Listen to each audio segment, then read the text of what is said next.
Hey folks, Elio here with another video for the Ultra Trading Card Game, this time playing Sleight of Hand. Introducing a new way of playing Fen, Bodysnatcher Fen. In this deck, we are running 0 spells. Sleight of Hand is a spell. We are running 3 spells, and everything else is a creature. I'm really excited about this deck and have had a lot of fun playing it, so let's jump into it before watching some games. To start off, the most important card to talk about is Cloth Cocoon. It's a spell, so it's not in the deck, but it is worth saying a few words about this card. For too long, the American Lyra meta has been oppressed by auto-inclusion of Cloth Cocoon. Fen players are forced to play it, and non-Fen players are forced to play around it.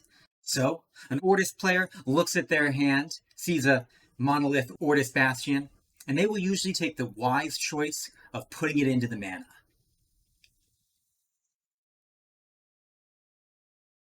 Rather than suffering a tempo loss against the Fen player.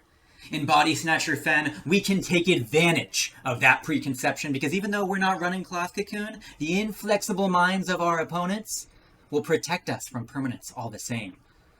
Moreover, as millions of my followers follow my lead, we will reshape the meta into my beautiful design. People will not know what to expect. They will be keeping permanents against traditional Fen decks and manning permanents against Bodysnatcher Fen. My mindless drones will take over alternate America, and predictability will be a thing of the past. So, we're trying to break the mold and take as much advantage as we can of the core of the deck, Sleight of Hand.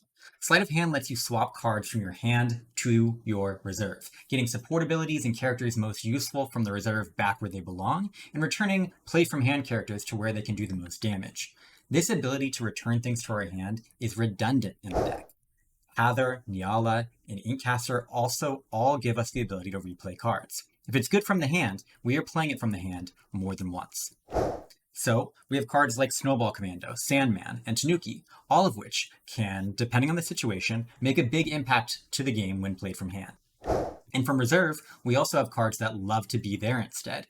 Anchor effects, discount effects, and all of these can be more useful put directly into the reserve. Some cards don't have support abilities, but are at their best when played from reserve anyway. Haven Sarengar is one of the best card advantage cards in the set, and the Penguin Hoarder is as big as a Cernunnos for 1 less mana. Finally, we have some of our favorite cards. Aloe Vera, especially with all the anchor effects, always shines in Fen. The ability to return anything that is resupplied is extra nice in Bodysnatcher Fen.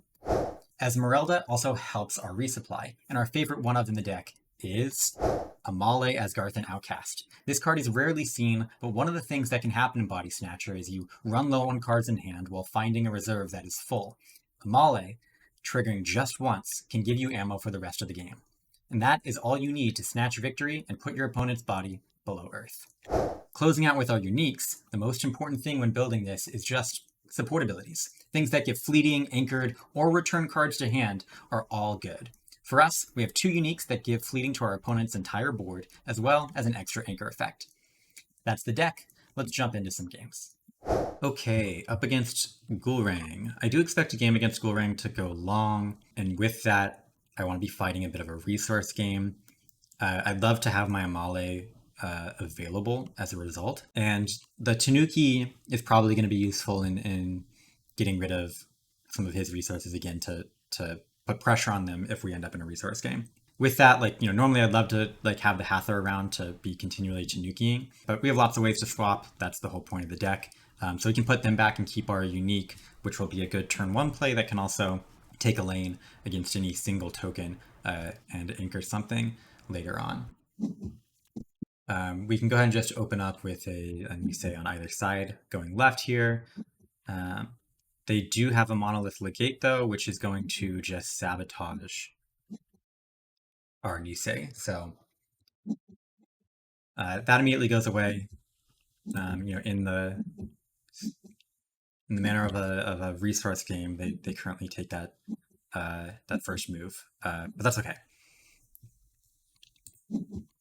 Here they do a carrier. Rather than immediately sabotage the Legate, which we don't need to do, we can actually just play the Aloe Vera. It would be better to place this on, well, if we place this on the left side, then he can play a mobile armory and block us. And this is unlikely to advance again the next turn, which would really suck. If we play the aloe vera on the right, we're guaranteed to advance, and then we have a 50-50 shot of advancing next time if this ends up in a blue lane. So out of respect for the armory, we go right here and take our auto advance and just hope that we can kind of push through from the right here. Unfortunately, we lose the flip and get the non-blue side. So we'll be starting off this round tied with the token from the Ortis carrier. But we're going to get some resources, and that's okay. So I do want to get rid of this legate so we have the resource battle going, so I'm going to play this Tanuki immediately. We can play it to the left, and it's contributing to both the stats that we care about. We could also go right and try to push ourselves out of the only green lane so that our future things that, for example, care about mountain, like the Snowball Commando, work well in either lane. Either way, we're not blocking them in one of these colors. And if we also want to do like Tanuki plus Commando and split those in the lanes, the Commando isn't going to contribute to the green lane. So even though this seems like a nice perfect fit to go to the left, it actually seems better to play it to the right side. They play a unique Ortis Trooper that lets them put a card from their hand in reserve. If they do, they make soldiers in each lane. And when they do that, they reveal a teamwork training. They've got a defender everywhere. We can try to push through on the left lane with the Commando, as said, but they do use the teamwork training to just immediately remove that, and we don't advance, they don't advance, we continue on to the next turn.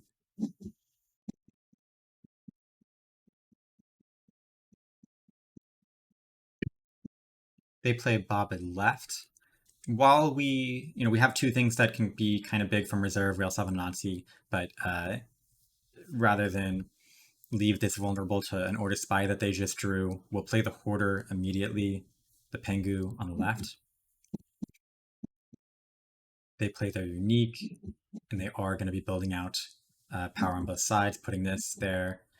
With this, if we want to double spell this turn, we could Anansi, which will put us further ahead on the left, including putting us outside of range of the free token from the Overseer.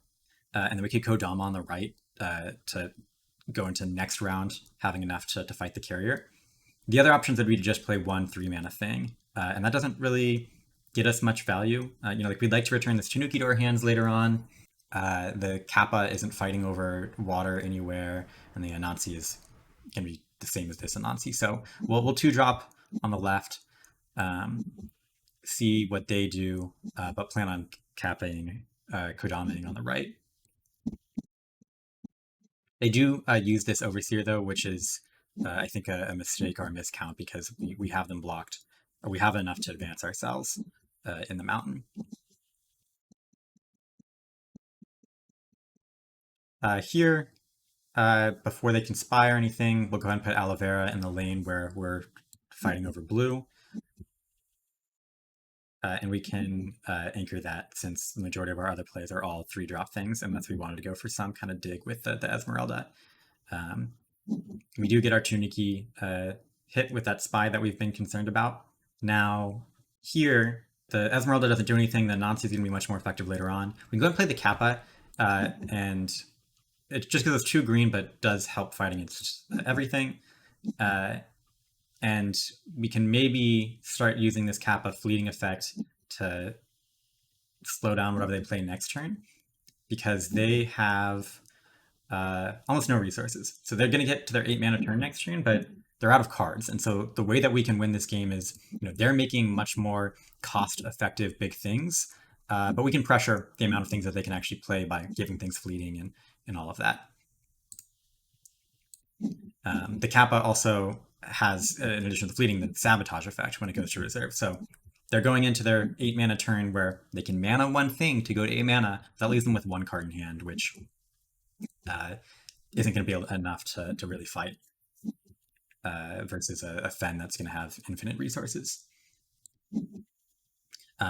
luckily they do have a card that at least puts power on the board and draws a card, so kind of like a Baba Yaga here for 2 mana. Now, we probably want to play this Anansi this turn. We could Slate of Hand first to make it bigger, but I'd rather actually save this Slight for an Amale turn. And I don't want to Amale now because 2 of my cards in my reserve are cards that I really like that are really powerful. But I do kind of want to fill up my reserve and then maybe next turn do a Slight plus Amale. So we'll open with an Anansi on the right and plan on using all of our reserve cards this turn, or all of our good ones. With next turn being a great Amale turn to give us value. They're going to play Attorney. We can start building up on the left with Esmeralda, see if we can hit anything good with the resupply. But we'll anchor the Anansi while while we have the opportunity. And here, if we want to win the left lane, we need to play either the Scald or the Kappa.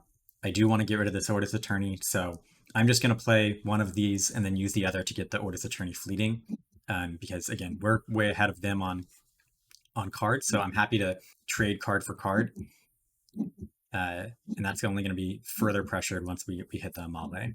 So we do win both lanes here. They'll draw 1 card, but they'll lose the Attorney. And we're going into the next round with an Anansi on board and a full reserve that we can make even bigger with Sleight of Hand.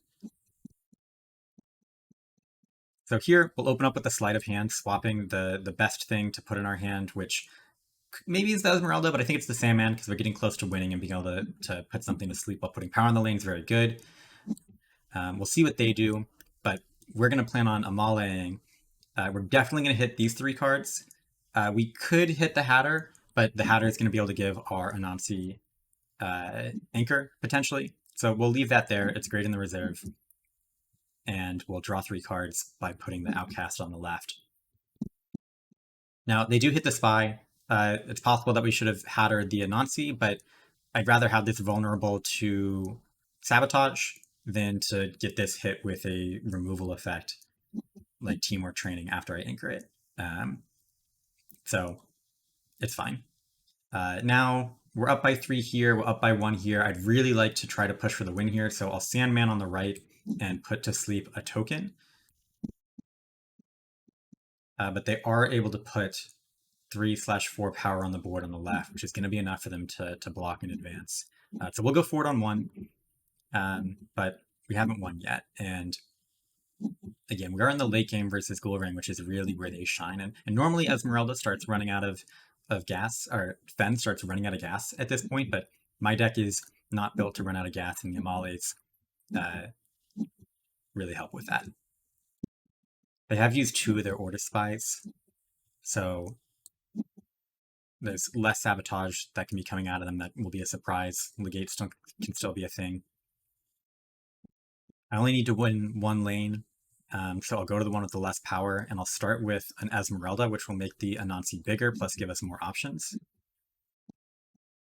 They continue to build with field reinforcements, and we can actually play Nyala to, again, continue making this Anansi potentially bigger, while also, again, letting us see more options.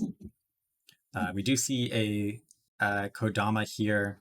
It's exhausted right now, so we won't be able to use it for its reserve effect quite yet, unless we use the Slight to draw. But we basically have 5 mana left. We could use a Magpang plus Anansi, which is going to be a lot of power. We could also potentially, depending on what they do, use Amale to draw a bunch of cards and try to force through the win in later turns through our raw card advantage.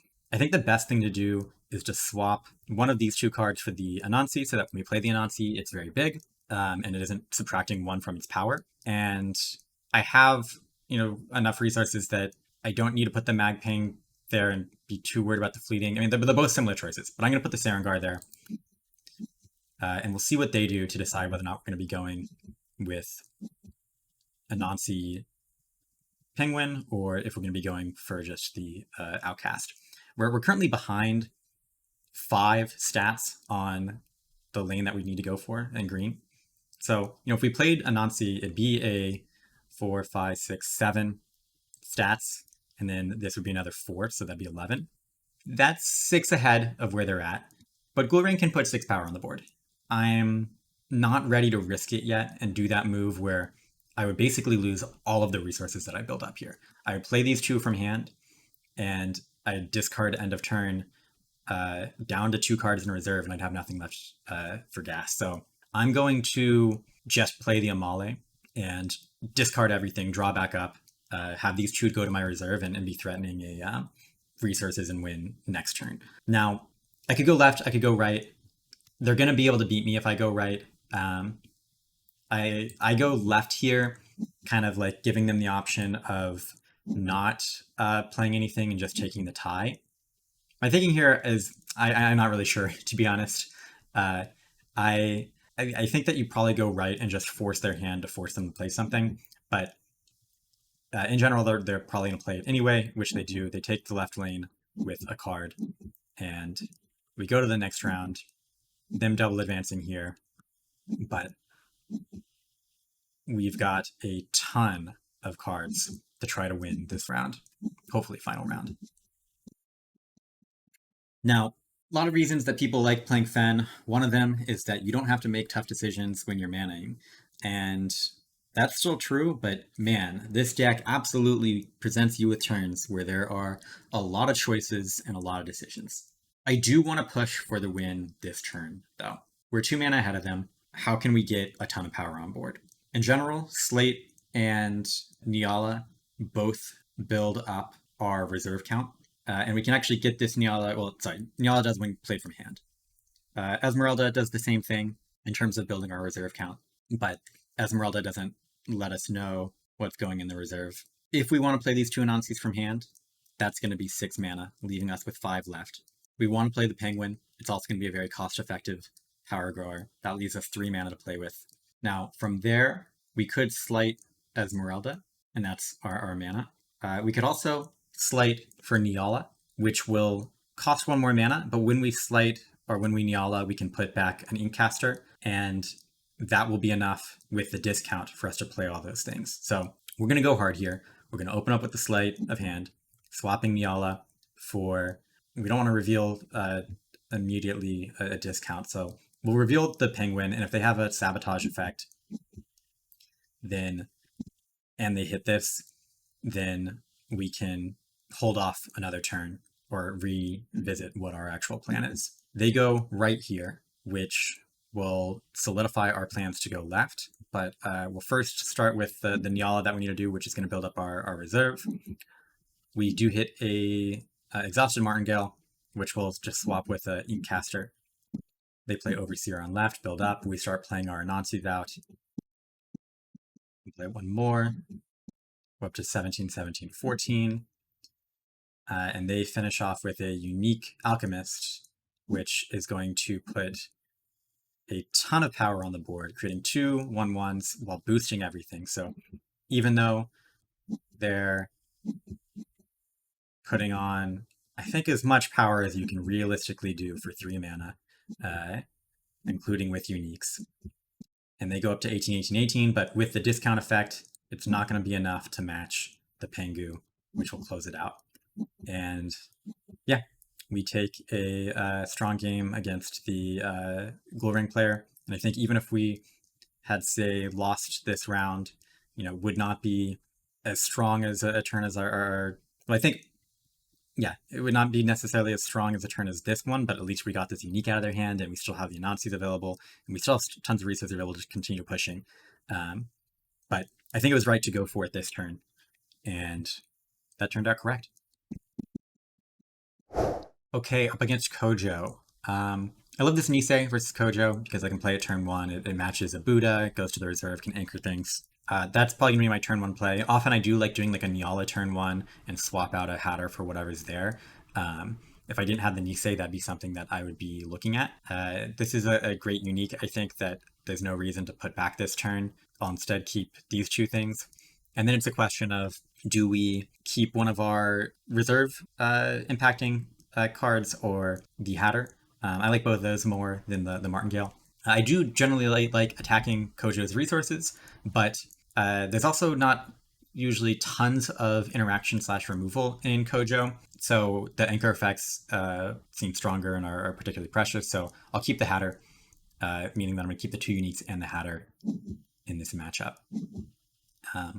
We'll see what they do, but it's almost assuredly going to end up with us playing Nisei on the right. This is not enough to fight through that, so we can go ahead and put this on the right. Yeah. Isumboshi will still give them an advance, and we trade this turn 1-1. But they do have the Haven developed, which is always a scary thing. Okay, we got a Hather in our reserve, which we're not quite ready to... Well, our reserve playing cards aren't super exciting. I don't want to just cast Nisei from reserve. So I'm probably playing things from my hand, which means I'm probably going to be overflowing my reserve, so I am probably going to be wanting to return Hather so that I don't lose value. In terms of what I'm actually playing, I'm only getting 1 card this turn. I could Hatter on the left, which will likely block them and advance me, but they're actually getting 4 power just from the Tiny Djinn alone. So the expectation that that's going to block them may be not that great. So the Hatter's a risky move. I could Nyala, and that also gives me another card to see swapping the Hatter there. If I do that, Nisei doesn't block them, and is probably going to get blocked by the Djinn, but at least lets me see another card. I think both the Hatter Raleigh played or the Nisei are viable here. And the Hatter, in hindsight, probably is the better move, but I go with the Nyala so that I can see what my other option is. And I see a Martingale, which I can swap for the Hatter, and that's going to give me that 1 mana follow-up play for Nyala that I think does make this a worthwhile thing to consider doing.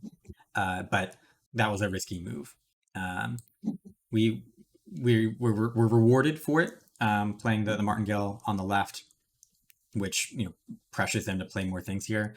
And they follow up with a unique Little Pigs, which is pretty cool with the Haven already out. They can really draw a card from reserve. This is going to be a big thing.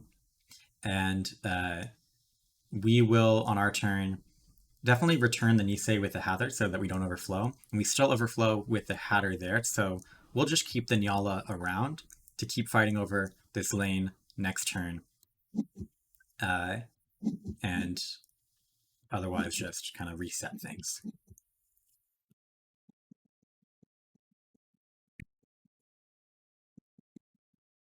Okay, they open up with an Icebound Peak. That means they won't be able to play both Isumboshi and the 3 Little Pigs. I would like to try to advance on the right with an Aloe Vera so I can push into water and have this advantage pushed. And then our left side kind of just has this Nyala pressure, so that if they try to fight over the right, then we at least advance on the left and we still have the Nyala or the Aloe Vera around. So that's what we do. We go Aloe Vera on the right, anchor it, and then we have a Martingale to discount either a Penguin or a Scald. With them just fighting over the left here where we're both advancing, we discount the Penguin, which is not going to get fleeting, but we'll just add 2 power to the right and hope that it's enough. Unfortunately, the Serengar is going to stop us, but it's not enough for them to advance themselves, which is great. Versus Kojo in general, we want to be playing... Mode is going to be enough for them. So they're going to have the green. It would be great if we had blocked them. As versus Kojo, we want to play defensively and block as many of their advances as we can. But they're currently 2 ahead, and they've got a peek out that at some point is probably just going to give them a double advance turn. This is a turn where I've got 6 mana available to me. That could potentially be a Nancy, Penguin, Inkcaster. It could also be a Nancy or Penguin into Aloe Vera. I'm not thrilled about playing the things from my hand, as all of those basically take away from my reserve, which I like to try to maintain as much value as I can. Inkcaster is a net even with that since it replaces itself, but I'd rather be depleting cards from my reserve rather than using them. Both of those lines start with Anansi, so I might as well open up with the Anansi and see what they do to sequence into that. If I, for some reason, was confident about the lines that I wanted to take, there's maybe a world where we Penguin plus Aloe, but I'll start with the Anansi from reserve. Now, I go right here. This is a turn where they're very likely able to double advance with a ton of power on the board. And really, if they're advancing at all on the left, the thing that I want to stick around is an anchored aloe vera that is effective.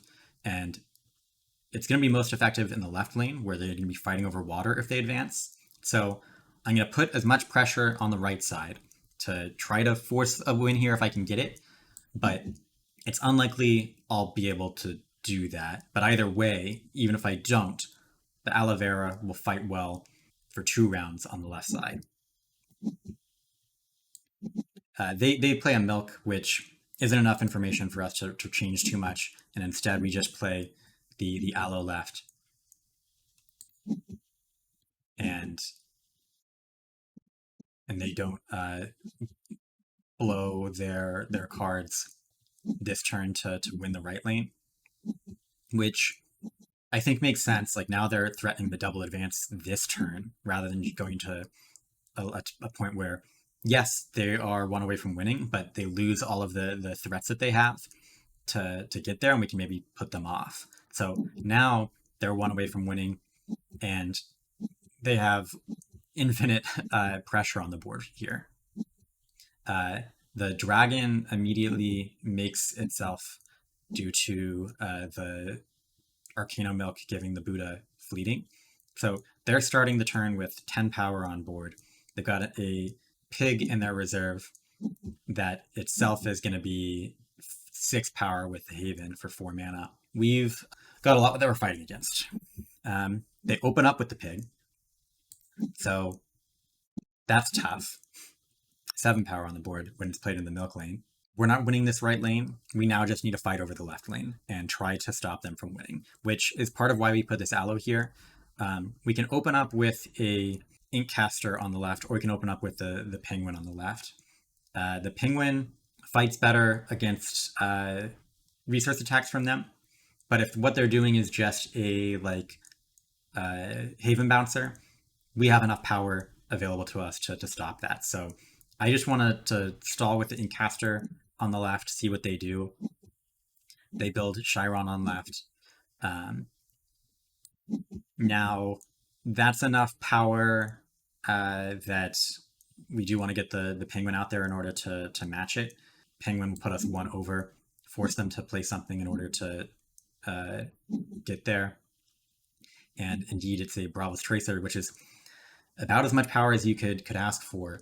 We could block them with multiple things, but we're not going to be able to advance ourselves. We're going over mountain and they're 4 ahead of us. So instead, we'll just play the Inkcaster, which will be enough to block them. And we can anchor the aloe vera for another turn with the Kodama. Going into the next round, with them 1 away from winning, but they're at least losing their entire board here, and we're trying to claw our way back. Here, we'll return a Snowball so that we can, at least pressure their resources, and then another Inkcaster so that we can return something else the next turn. To not let them get extra tokens while all they need is 1 lane, we'll just open up with the Snowball Commando. When we do this, this does bug out and it doesn't let them choose a card. They indicate in the chat that they would have hit the sleight of hand. So we, gentlemen, cannot play this sleight of hand now going forward this turn. They hit our snowman, which we're still ahead on this lane, but we have a exhausted sleight of hand.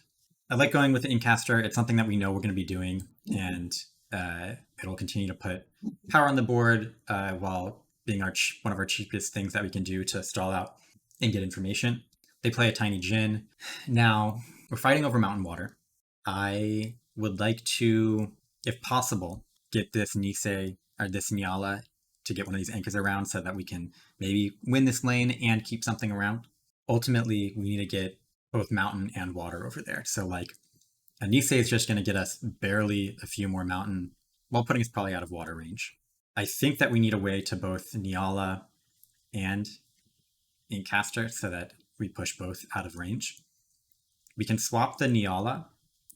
We can swap the sleight of hand for one of our anchor effects, and then use the discount effect from the Inkcaster to play the Scald, which should hopefully be enough to cut them out. We also put the juicier of these targets here, so that if they were somehow holding another bouncer, maybe they choose that over the Inkcaster. But they play a rabbit on the right. We can't really risk not doing anything here, even though we are technically ahead. They're clearly still fighting for the lane. So we discount with the Inkcaster to play the Scald on right. And hopefully that's enough to force a double advance. It is. They follow up with an Ozma, which isn't actually going to draw them a card here. Perhaps a mistake from them. We'll see if it changes anything. They are going to have to discard from reserve as a result. The Jin was going to mana no matter what, but I think that was a mistake from our opponent.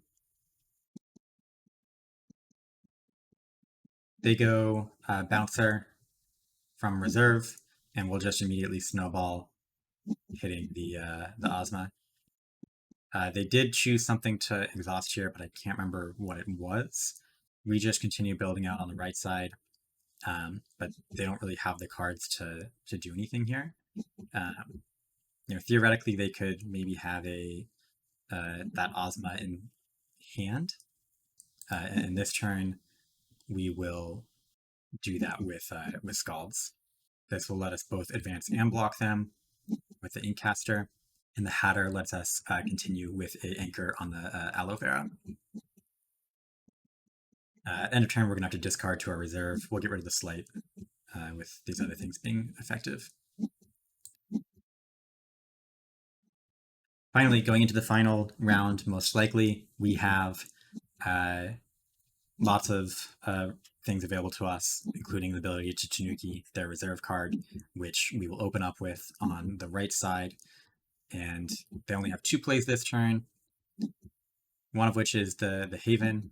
We'll stall with a Slight, returning the Scald to our hand to get the cheaper side. Basically cost the same no matter what, and if we do play this Haven Sarengar, we'll draw a card from it now. But the Inkcaster and the Kodama on the right are going to be enough, especially when combined with this Sarengar. So they make tons of power here, 10 in fact, but we need to just get over 10 forest, which we will be able to do. And that's game. GG.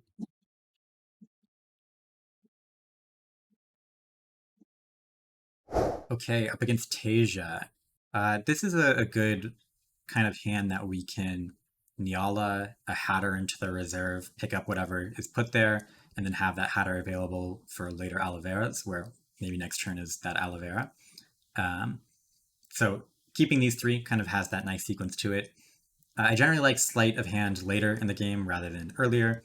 Anansi is a great card, but if I have other better options, I think again that this is better later rather than earlier. And I do love the Scald, but against Teija, giving things fleeting can be a little bit less effective since they just stick around for long with the Anchored anyway, and I don't have a ton of interaction to otherwise pressure them, and the 0 stats are awkward versus Teija. So I'll keep these 3. Plan on opening up with a Nyala and swapping whatever we get with the Hatter. It is an anchored card itself, but we get the one that's better in hand, so that's nice. Opponent double advances, and we will just advance once. But they have an anchor effect in their reserve. They are playing the Rare Muna Caregiver, which is good when you care about green. So makes me wonder if they're playing like Persephone. Our planned sequence here is available to us. We could just use the Hatter to anchor this, but we don't have anything to do with that extra 1 mana. Like we could Sleight of Hand, swap something, but swapping Nisei isn't great here. I'd we could swap Nisei for Nyala, and then at end of turn we'll have to discard either the Slight or the Haven, but I'd rather just save that for next turn. So all Aloe Vera on the left anchored, and I'll plan on actually just discarding the Nyala and keeping the Slight available to me in hand. We trade lanes this turn.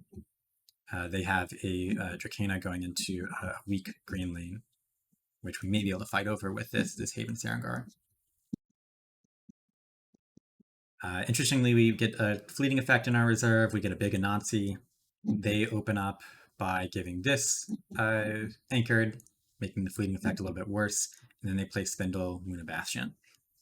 Now, I don't want this lane to get stuck because I want to potentially fight over blue, which is a 50-50 shot here. So what I'm going to do is start with the Anansi on the left to kind of force this through, and we'll plan on hattering the aloe vera. Or if they sabotage it, we could slight the Nisei to do it. And then they're placed in the awkward position where do they play something on the right? If they don't, our Haven Sarengar will fight against it. They do play it there. Nothing that we're going to be able to do here is going to have enough to fight, but we can still play the Haven to draw a card, which feels fine. It's a little awkward, but doing this allows us to actually slight and return this Kappa to hand, since we don't want to use the fleeting effect yet. We can just double anchor on the left and next turn try to put all of our resources into fighting whatever's on the right, since there's no way they're going to be able to beat whatever's in this left lane. It will also mean that our Kappa should be available to give everything fleeting next turn, which, with them having one card in hand, no cards in reserve, sets us up for a really strong turn 2 turns from now, where we basically are having them extremely light on resources. Now, here, I probably want to aloe, but I don't know where yet.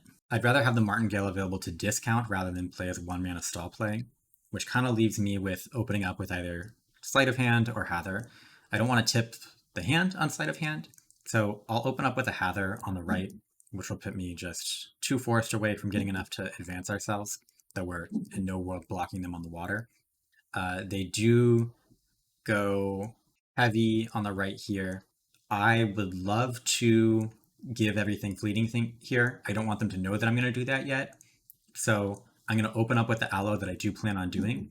I'm not going to anchor it because I need to be able to swap this Martingale for the Kappa in order to do that. So I'm really here giving up the ability to anchor things with Kodama and instead emptying out their resources with a huge Kappa fleeting. So we both advance 1 here, but they are out of everything, and we still have a aloe vera in reserve, a Hather in reserve, and 3 cards in hand.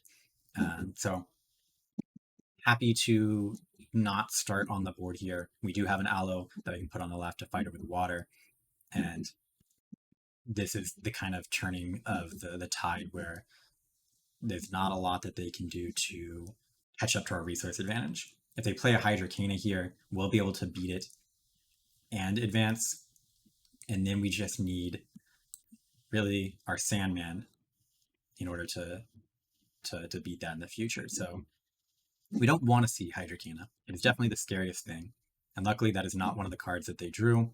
They just draw a Yangsu. We can play a stall play with the Martingale on the right and force them to play their other card. It's a ramping Aja. We don't actually have enough to be able to stop 9 here, so we'll let them get 1 away, but we'll go ahead and advance on the left with the aloe vera. We'll set up next turn with the Kodama, and we'll also be able to Tanuki one of the things that they do have available to them next turn. So they're 1 away, but we are 2 away, starting with 2 things in board and a very strong position. Now, we would have loved this Tanuki to be a surprise, but we have one that is secretly shown here. We'll immediately return this Tanuki and play it so that they think maybe their other reserve card is safe. And start with their card from hand. They don't, but we'll just start fighting over this lane with Inkcasters and hope that they don't have an absurd amount of water on the lane, which they don't. We'll be able to beat it handily. And actually, with us being tight on water, we can discount the Tanuki to get up to 9 forest and 1 on the left and close out the game.